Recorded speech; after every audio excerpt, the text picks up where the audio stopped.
right, welcome to the Knife Show, where we dissect the human psyche and society.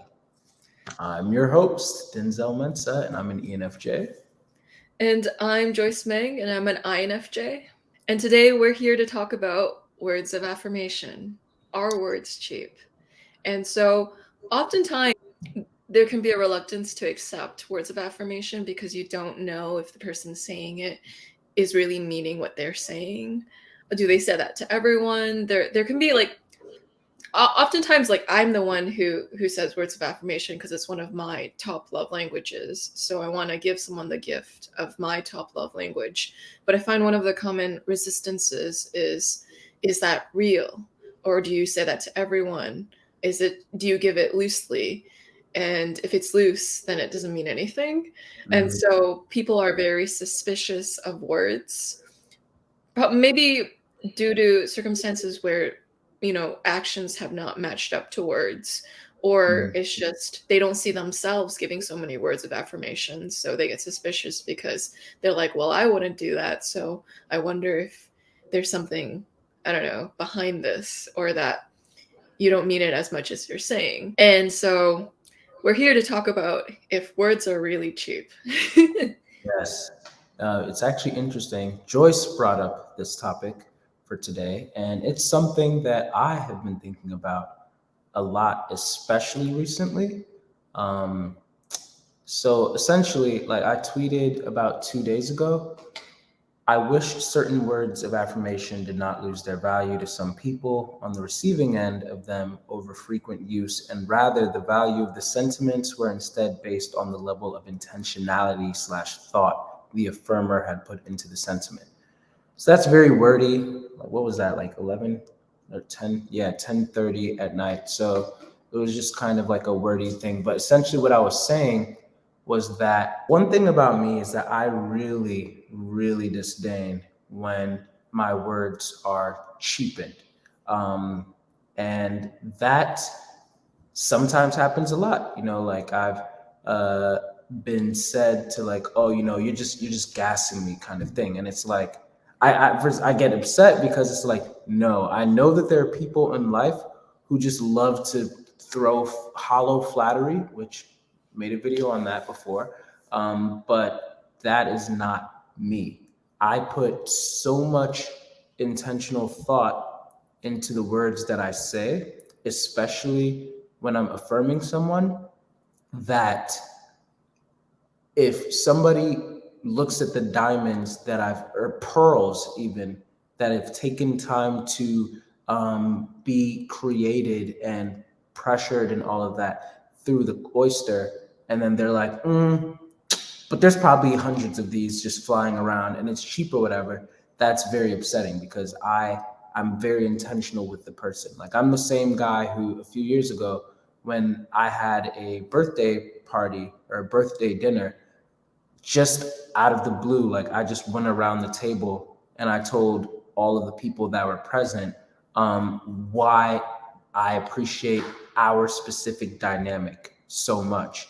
And it was specifically tailored. It was not general or anything. And then they were even like, Denzel, aren't we supposed to be appreciating you? Like, isn't it your birthday? And like, but that's just the type of person that I am. Like, I, no matter how many people I might be connected to, I'd like to treat each dynamic as if there's only one of that one of that dynamic, because there's only one person. There's only one Joyce May. There's only one Jamila Mensa. There's only one David Isime. There's only one Andrea. Like, stuff like that. It's like, okay, so because there's only one of you, I'm going to treat you. I'm going to speak to you as if there's only one of you. I'm going to be very intentional with what I say. And so when it comes down to, and I mean, I feel like the likelihood of Jamila watching this is very slim. But if she does, hey, babe, I'm talking about you.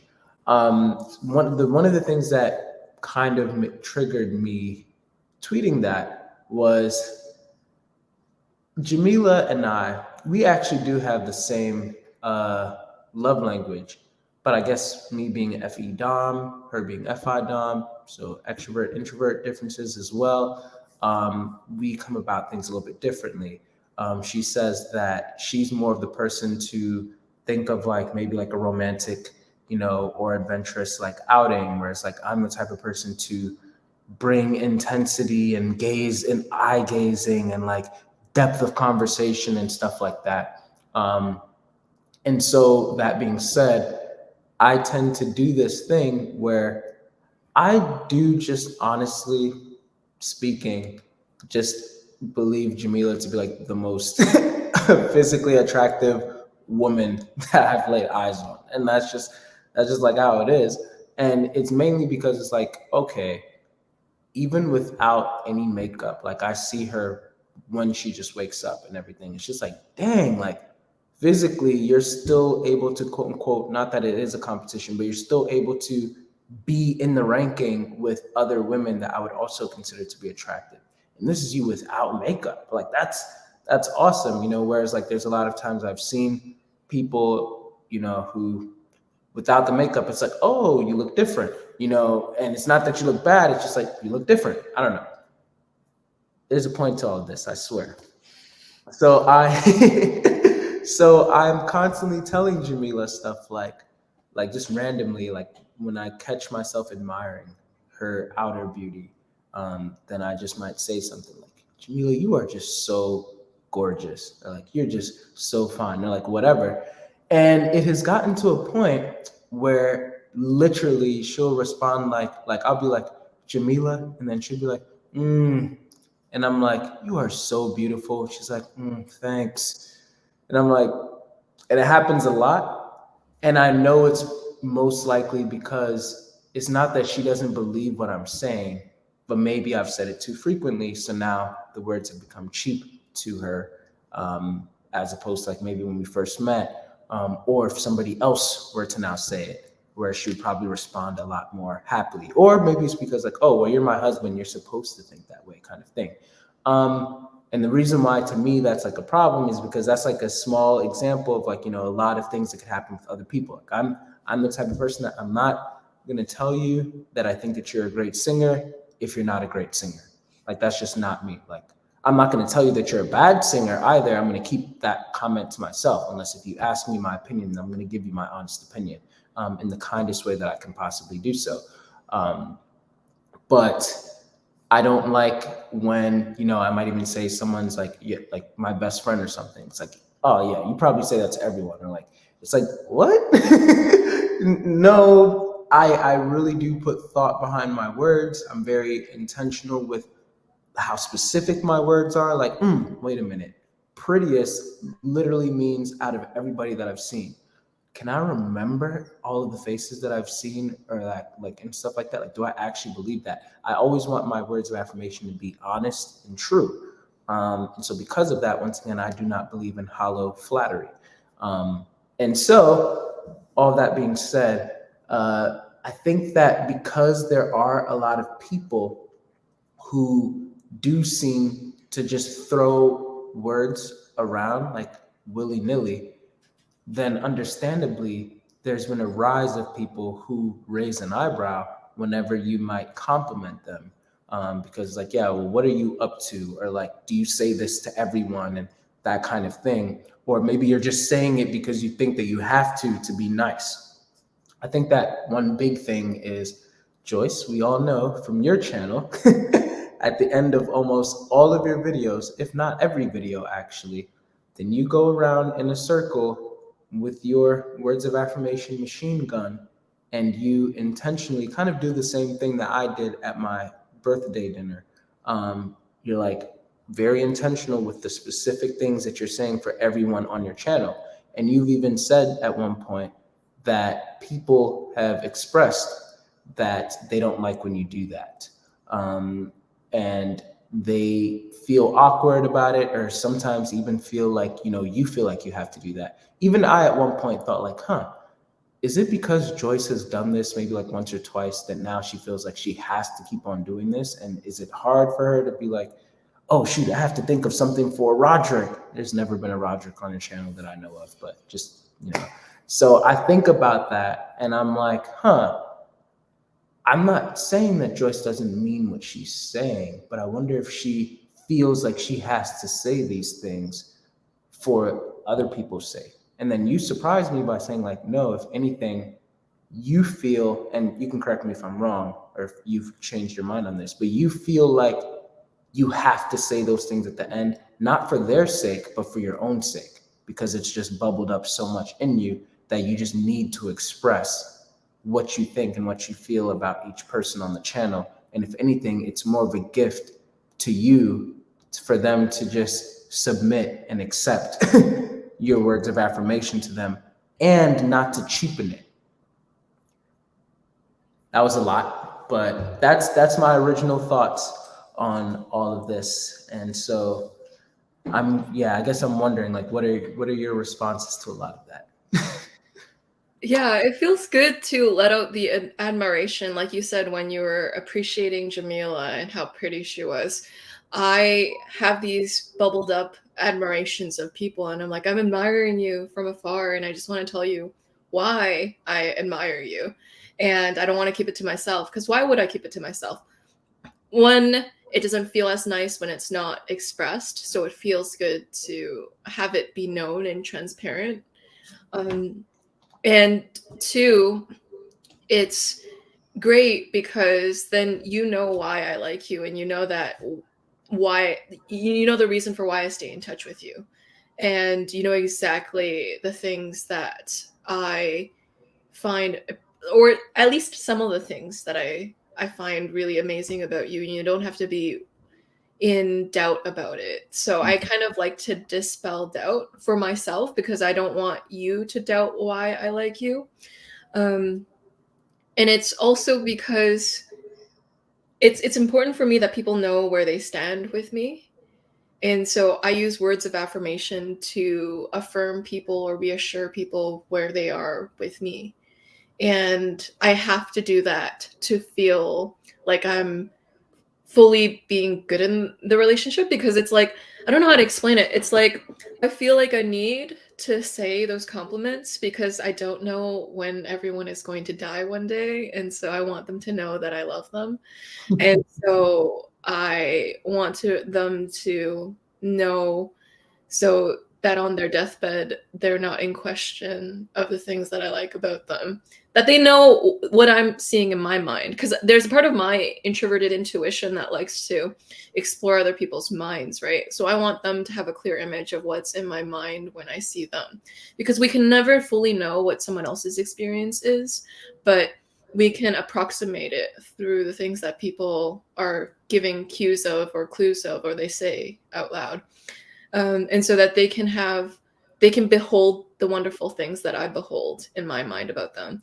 Mm. You know, on the days that maybe they're hating themselves, that they can think about, you know, Joyce thought about me in this good light and during this time. And so I can see, if I can see myself through Joyce's lens, then you'd know that you wouldn't hate yourself because you'd see how wonderful you are. Wow, that resonates so hard. I'm always tweeting, so but I've once again tweeted about that, about how much I think about death. Sounds very morbid, trigger warning. I probably should have said that. But yeah, I think about death a lot. And I'm always thinking about things like, okay, if I were to go, I live in Atlanta, people drive crazy over here. Any day, I mean, God forbid, but any day, something could go wrong just for me just trying to go to the grocery store or something. And that's the end of my life or something. Something could go wrong for one of my friends, or Jamila or my roommate here, and things happen there. And whether it's me, whether it's them, once again, God forbid, but either way, I would like to be in my deathbed, or a loved one of mine, if they're in their deathbed, I'd like for them to have no doubt of how much I love and appreciate them. Because I'm always thinking about that Peter Parker effect.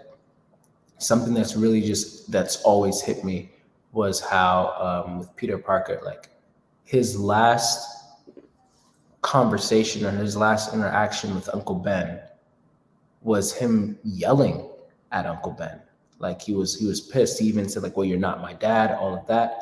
And I don't think that Uncle Ben maybe was questioning if Peter really loved him, but it was still a very sour note to end off on. And it probably just didn't matter in the grand scheme of things. I'm positive that if Peter knew that Uncle Ben was going to get shot that day, then Peter would have had a better perspective.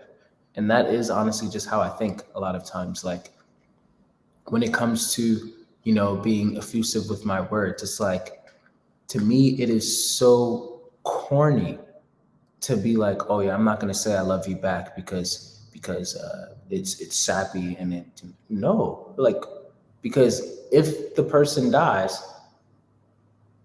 then what? Like, was that like unexpectedly? And I know that it's crazy to think about, but it's just true. Like people randomly die, at least in my life, especially like all the time.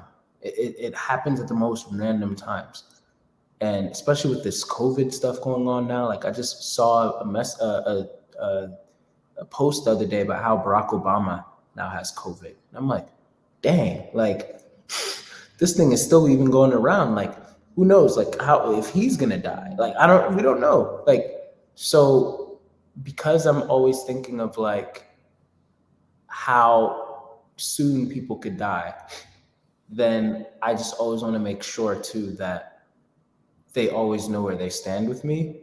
And kind of like what you said, because certain people are just so special to me, then I always want my my perception of them to be very clear to them, just like what you said.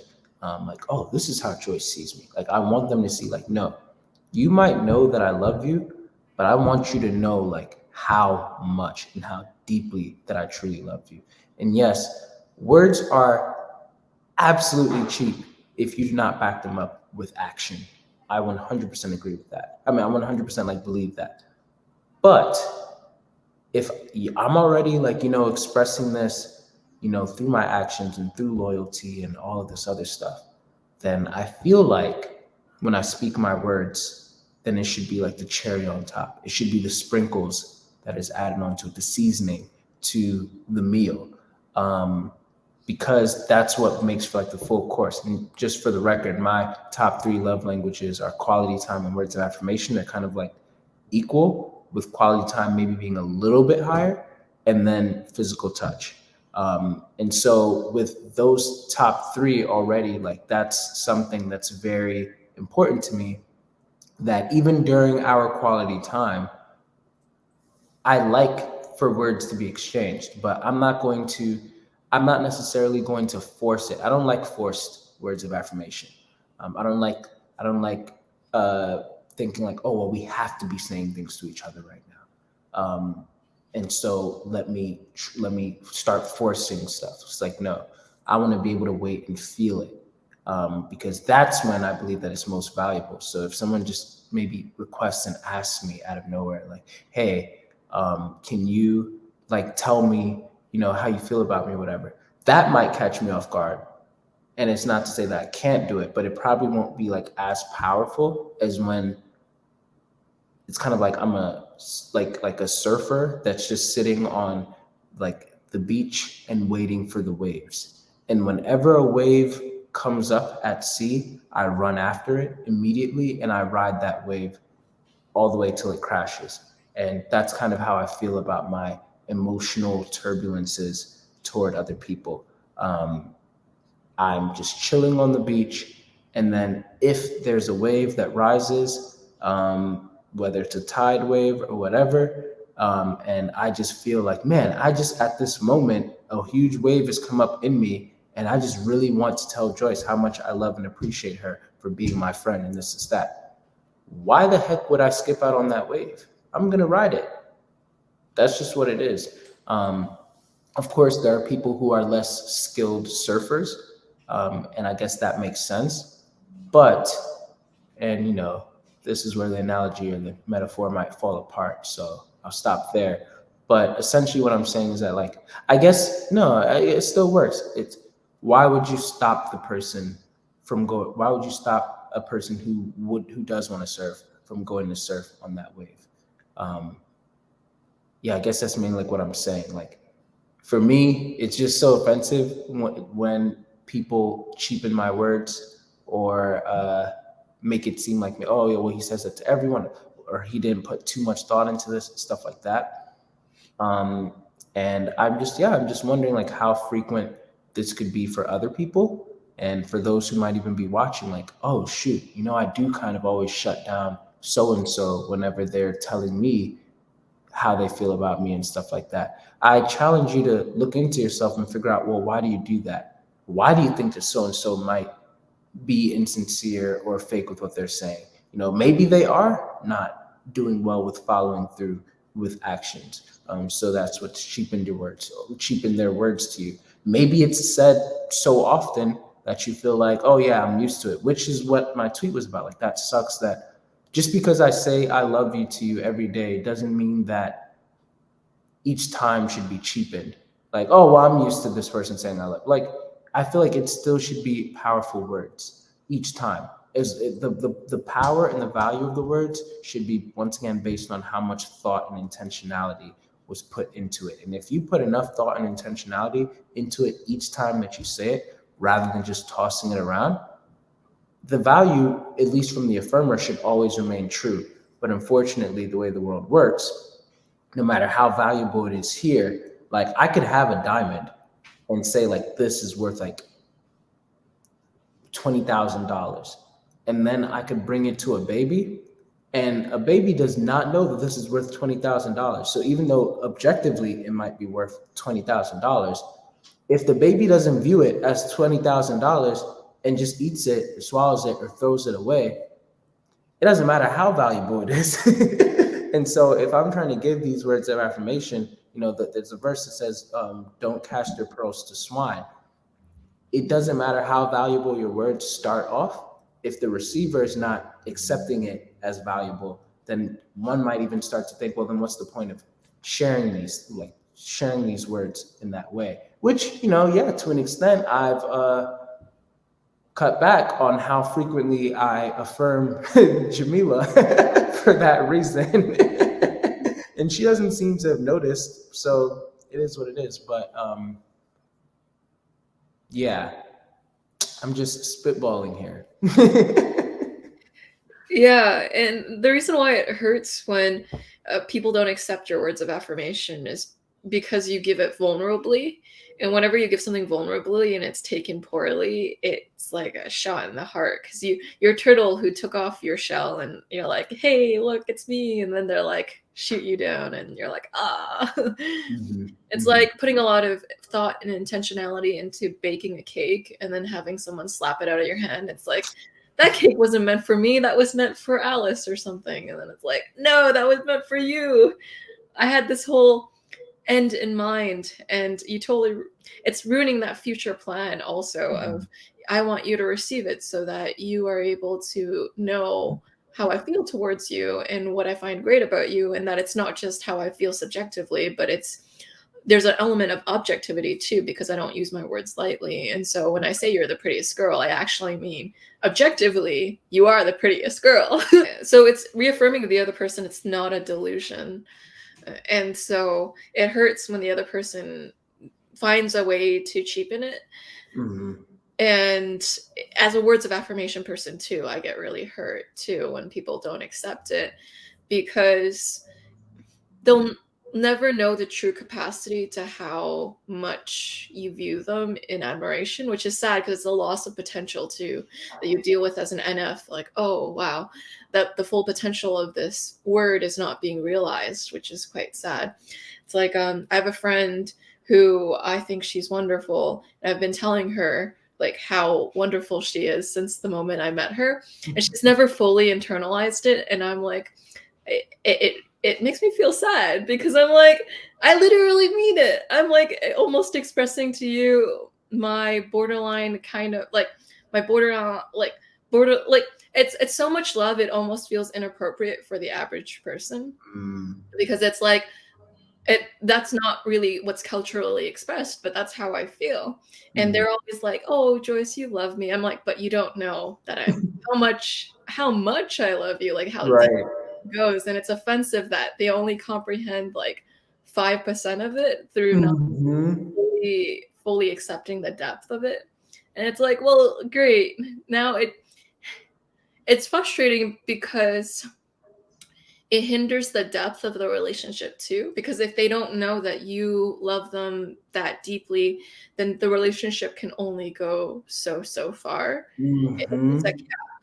because it's like, oh yeah, we have a nice close relationship that's slightly superficial because I'll never fully let you into my heart. And it's like, great, Mhm. thank you, it's great to know Mhm. that. Yes, that's just that's pretty much what it is. It's like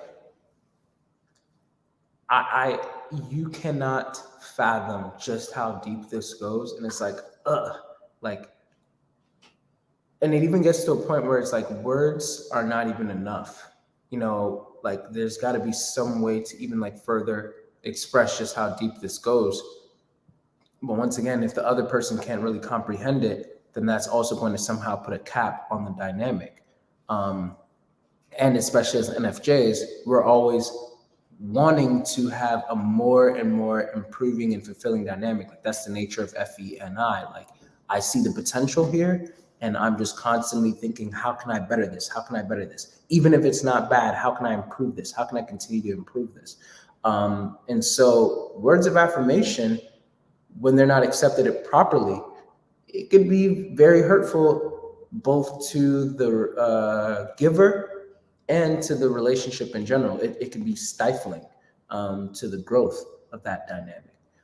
So I think I want to ask now, what are some ways that, I guess number one, people can start accepting words of affirmation better? Number two, people who do give lots of words of affirmation, how can they deal with those who may not be readily receptive of their words? And then number three, which I actually want to ask you, number three first.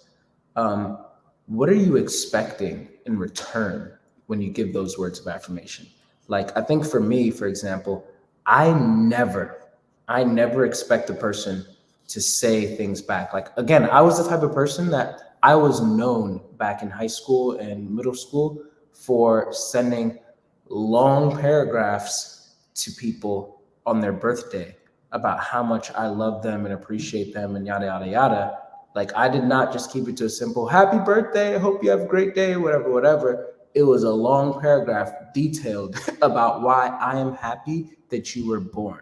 Like, that's how deep that it goes. And it's like, today I'm going to make this very evident to you of why I'm so appreciative and grateful that you were born. This is I think that I expressed this to you throughout the year already, but this is the one day of the year that I'm going to expand it times five. So be ready. And I was known for that. And I even had a few friends who did say, like, I always look forward to your birthday text messages because that, like, I know that this is like from the bottom of your heart kind of thing. And I loved when people did that. Now, I did not in the slightest expect that from them because that's, for me, that's not what it is. Like, I know that that's me having to expel.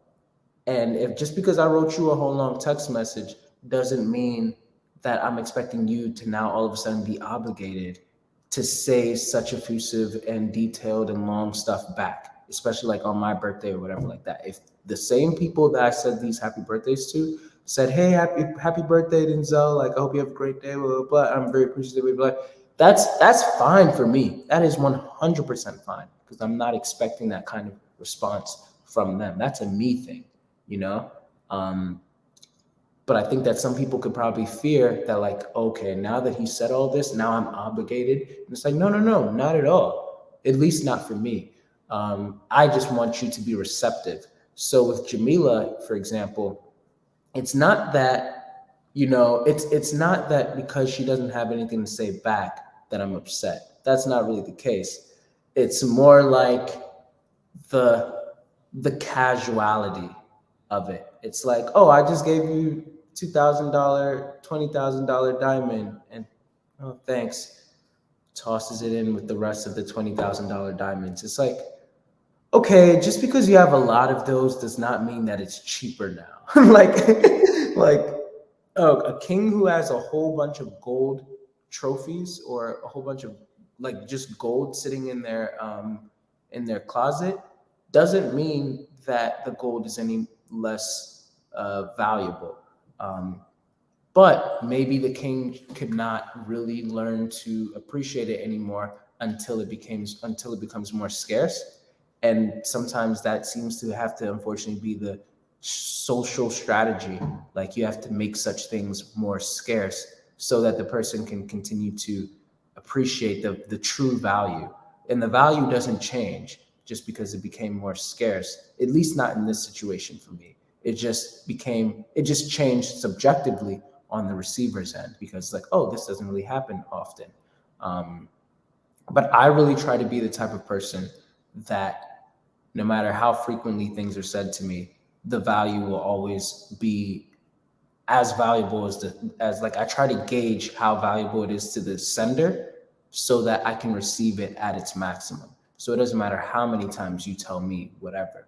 I'm always going to accept it as if like it's the first time that you're telling me that. And that's how I take it even like on my YouTube channel. Like when people comment and they're like, man, I just really love your videos or whatever. Like to me, it's like, okay, sure, I have 3K subscribers or so, and I get comments like that every now and then.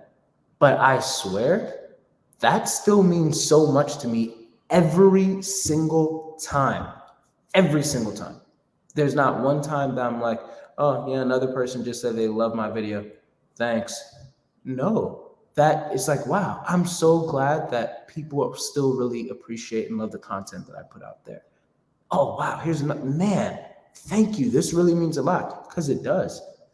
So just going back to Jamila, it's not that she doesn't have much to say back that's upsetting. It's just more of like the nonchalant, like, like sometimes she won't even look at me like, yeah, thanks. Like, yeah, I hear it all the time. I'm beautiful. I don't know, but it's not like I don't want it to be confused with me expecting like, so you're not going to say like how attractive I am back or anything like that. Like that's not really the case. Like if even if it was just as simple as like I could just see each time like, oh wow, thanks Denzel. Like I really appreciate it. And like that would already just mean like so much more. Cause like, okay, you're generally appreciated. You're not like, huh, those are with the rest. Hope that makes sense. So like I said, spitballing again, because clearly this is just like a venting video. For those who made it this far, we were actually supposed to have a video today on a whole different topic with a guest, and life happened, and so we kind of just chose this off top. So these are NJ's being spontaneous. But yeah, Joyce. So just to circle back to my points, what number one, what are you expecting back when you give your words of affirmation? Like what would be an insufficient response and what would be a sufficient response and what would be the ideal response? And then the last two questions are just like, why do you think, like the advice for people who are receivers and the advice for people who are giving it? So I agree with you. I'm not looking for a type of affirmation back. In fact, it's okay if they don't give it back because I don't want them to be deflecting the compliment. Because sometimes people just say things back Yes. because they want to deflect what you're saying. So almost them not saying anything back helps them absorb it. And so I like Yes. it when they don't say things back as well. Hmm. Hmm. And yeah, I do get offended at the casuality or when people just brush it off, basically. Because Hmm. I made you a 5-star Michelin meal and you're treating it like, oh, I have 5-star meals every day. It's just not great. No, 5-star meals are good every day when you There are you go. foodie. Exactly. And so it feels like I'm giving someone my best self and they're just accepting it as it's just nothing. And I'm like, no, this is me giving you my heart on a platter. It's like, oh, great. It doesn't mean as much to you as it means to me. So the meaning is lost in translation. So you're Hmm. giving this super meaningful, intentional thing to the other person, and they're like, oh, it doesn't have as much meaning as they think that the giver means to give it, and so they brush it off, and it's like, no, that was so jam packed with so much meaning, and every time it means something. Mm. And so it's almost like the meaning, it becomes noise to them, and it's like, oh no. It's like, that's not what I meant to translate. And so in a way, as a person who likes to lay the dominoes out and like also make sure I send positive ripples out, it's like the ripples didn't go out as intended with the NISE, and it's like, oh no. So it's almost like it's sad because they don't get what I meant to give them, and it's doubly sad because it hurts my ego a little bit too, because I'm like, Mm. I wanted to give you a gift, and it's either maybe I chose the wrong timing to do it, so that reflects poorly on me because maybe I suck at timing, and then it turns into this whole self-doubt thing. Did I present this poorly, or a way that I could have presented it better? So it's a double hit. And so how could someone take compliments better? um, I find everyone's rejection or the resistances towards compliments are individual to that person. So I find the best way to overcome it is to have an open dialogue about it. When you don't believe in the compliment that someone gives you, I would say straight up tell them your resistances to that compliment so you can talk it out Mm. and have a discussion around it. I'll give you a scenario. So I had a friend where I gave them a compliment, and they're like, "Oh, Joyce, I'm just letting you know that that compliment's making me feel weird because I think that's the only reason why you love me. That I do this one Mm. thing for you, and if I don't do this one thing for you, you don't love me anymore." And I'm like, that gave me a chance to clarify. No, that's not why I do it. I do it because I love this thing about you. You don't have to be just this thing, but I just wanted to communicate to you the moment of appreciation I'm having towards you. And so by her just saying it out loud, it allowed that point of me being able to correct it gently. And so if she never said it out loud, the whole time she would just be cringing every time I would say things to her. But because she was able to voice it, now she doesn't deal with that internal resistance anymore, in that I'm able to compliment her and there's no blockage. And so I'm a big proponent that a conversation can change a whole dynamic. And so I would say, really, really, if you're having resistances and you're in a safe relationship where you can voice these things, please say it out loud, because it's a gift to the person who is in that exchange with you.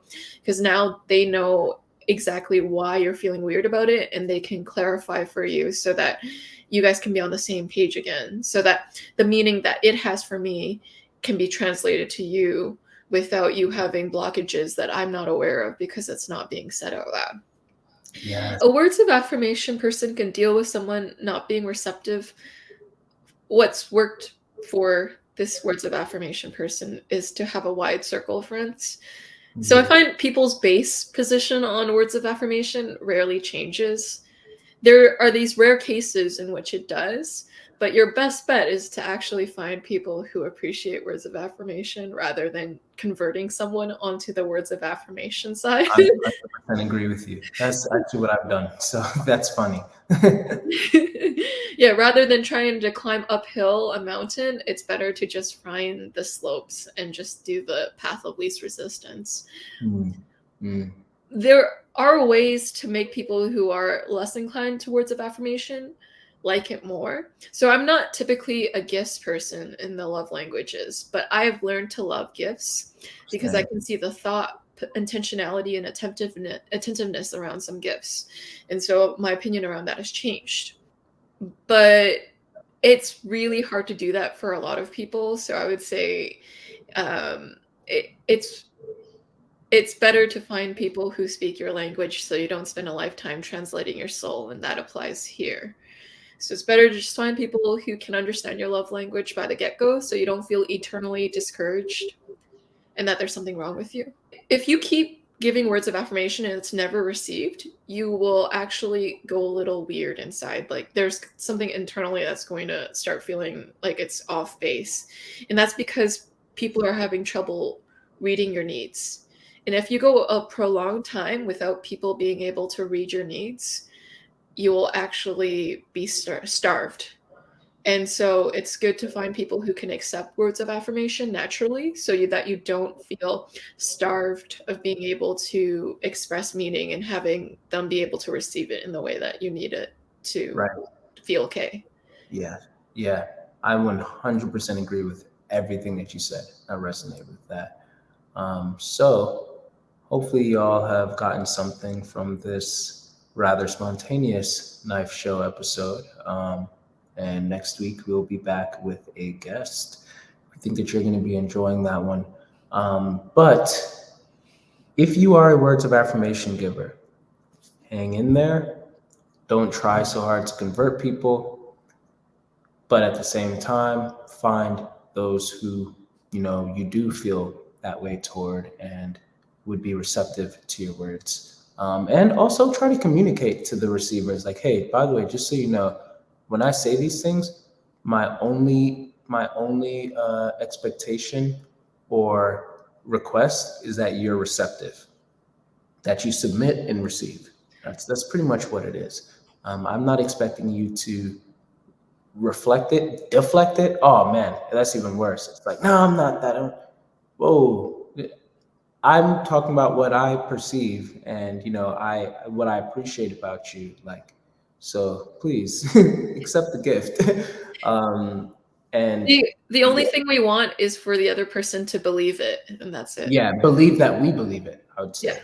Yeah. Yeah. Like, even if you don't think that you're the prettiest person, even if you don't actually believe that you are the person's best friend or whatever, believe that the person who's saying it actually does believe what they're saying.